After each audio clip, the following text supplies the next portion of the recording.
The Postdoc Academy module on strategic communications provides postdocs with evidence-based frameworks for effective communication of research ideas, guidelines to develop their elevator pitch, as well as examples of postdocs receiving coaching to develop and communicate their pitch.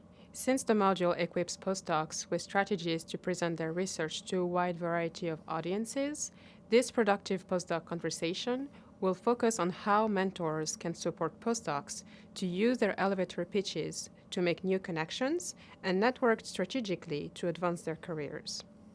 And if you are a postdoc that has taken the module, you could start by sharing your final pitch with your mentor. In a study conducted in 2020, Noel et al. Surveyed 100 postdocs from a range of disciplines, from arts to STEM, about their professional development priorities. Postdocs ranked networking as a priority 11 out of 12, pretty low. Now think about some of the career opportunities that you've had to date, or the research collaborations you may have initiated or participated in.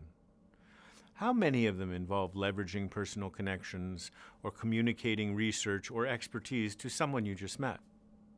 How many have required you to develop a connection or build a collaboration?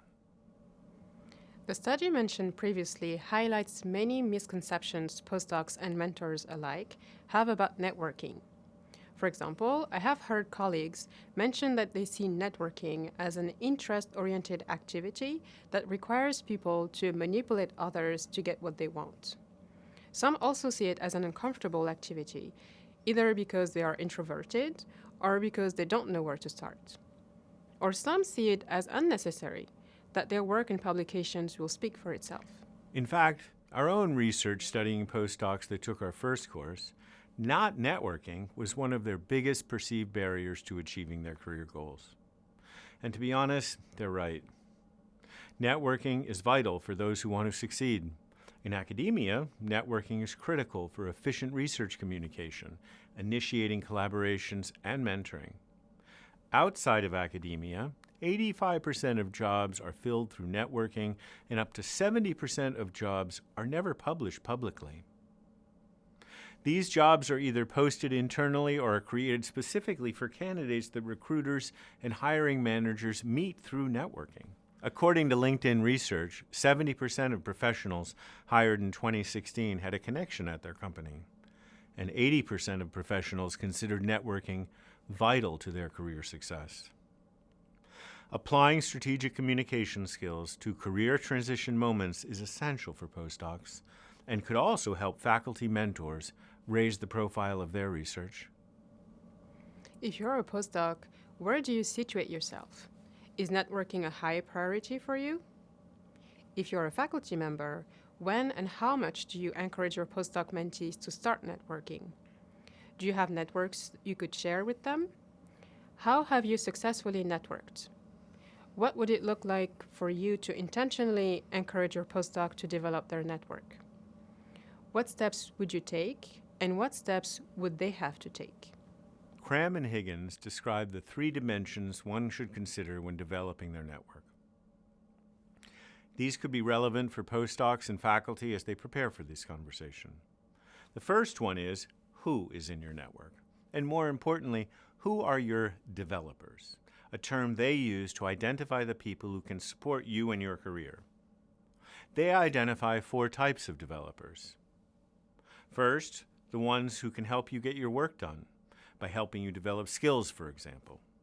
Next, the ones who can help you advance your career, maybe because they are well connected or can support promotions and other career transitions. Third, the ones able to provide personal support. And finally, the ones who can be role models. Do you have a clear sense of who is in your network, how diverse it is? If you have a lot of people in one category of development, would you consider expanding your network in other categories? The second dimension defined by Cram and Higgins is the strength of the relationships one has with people in their network. Some relationships are close.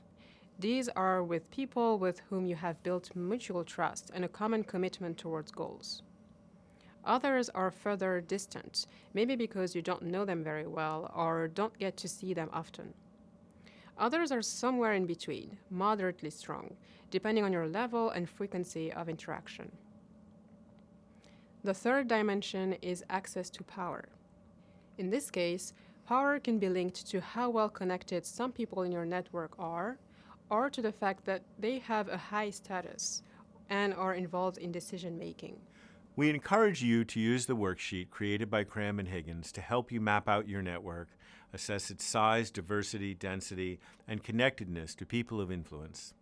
It is available in the Acts section in the additional resources.